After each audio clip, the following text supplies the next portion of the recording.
انګلیش د خبرو کولو لپاره موږ څه وکړو؟ ډېر خلک موږ ته دا وایي په انګلیش خبرې کوه، هر چا سره انګلیش وایه، که تاله درځي که نه درځي، که ستا جملې صحیح وي که غلطې وي، بس انګلیش وایه. نو انشاءالله نن په دې ویډیو کې به تاسو ډېر زیات الفاظ او جملې زده کوئ، د هغې له برکته ستاسو د سپیکینګ پاور ډېر زیات سټرانګ شي، یعنې تاسو په انګلیش په ډېرې اسانۍ د خلکو سره خبرې کوئ. داسې الفاظ او جملې دي چې هغه زموږ په روزمره ژوند کې زموږ په ډیلي کنورسیشن کې ډېرې زیاتې کارېږي. نو که غواړئ چې انګلیش باندې خبرې وکړئ او دا جملې زده کړئ، نو راځئ چې سټارټ واخلو. هو څوک، هو مطلب څوک یا چا. هو از هی، څوک دی هغه. هو آر یو، ته څوک یې. تاسو چا نه تپوس کوي که نه چې ته څوک یې. هو آر یو، ته څوک یې. او که ته بیا بل چا څخه پوښتنه کوي چې هغه څوک دی، هو از هی، هغه څوک دی. هو از هی. فارګیټ، هېرول. فارګیټ هېرولو ته ویل کېږي. په پښتو کې موږ وایو هېرېدل، په انګلیش کې وایو فارګیټ. راځئ چې یو اګزامپل درکړم. فارګیټ یور پاست، خپل تېر وخت هېر کړه، یعنې خپل تېر هېر کړه. فارګیټ یور پاست، خپل تېر هېر کړه. think، فکر ته وایي. think فکر ته وایي، یعنې په پښتو کې موږ وایو فکر کول، په انګلیش کې وایو think. think about your future، د خپل راتلونکي په اړه فکر وکړه، یعنې تېر هېر کړه او د راتلونکي په اړه دې فکر وکړه. think about your future، فکر وکړه د راتلونکي په اړه دې او خپل تېر هېر کړه. where، چېرته. په پښتو کې موږ وایو چېرته، په انګلیش کې وایو where.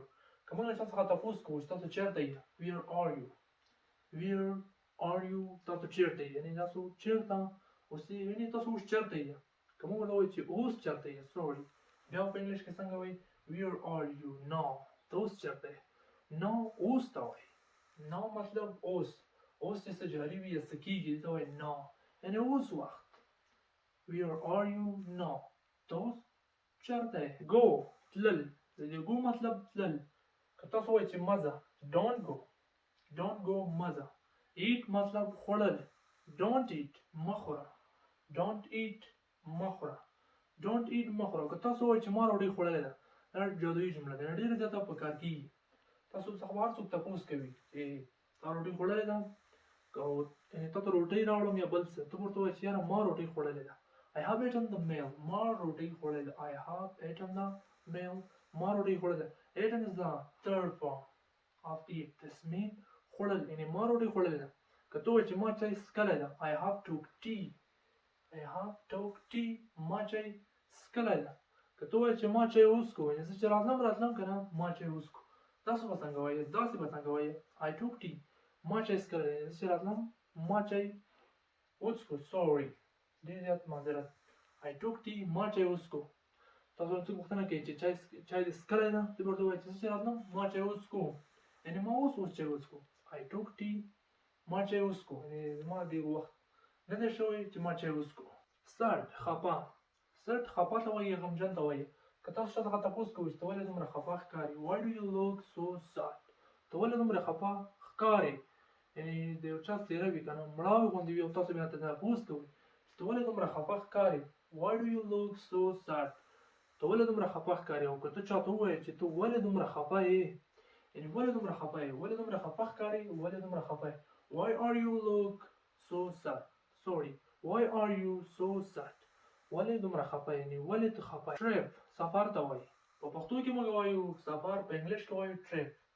او که موږ وایو، یو اګزامپل درکوم، که موږ وایو چې دا یو شارټ سفر و، یعنې دا یو کوچنی سفر، it was a short trip، دا یو کوچنی سفر، it was a short trip. mosque، مسجد ته وایي. mosque مسجد یا جومات. he went to the mosque، هغه مسجد ته لاړ. he went to the mosque، هغه مسجد ته لاړ. behind، شاته. behind شاته ویل کېږي. their house is behind the mosque، د هغوی کور د جومات شاته دی، یا د هغوی کور د جومات نه شاته دی. their house is behind the mosque، د هغوی کور د جومات شاته دی. trust، باور. trust، باور یا هم باروسه. don't trust anyone، په هر یو باور مه کوه.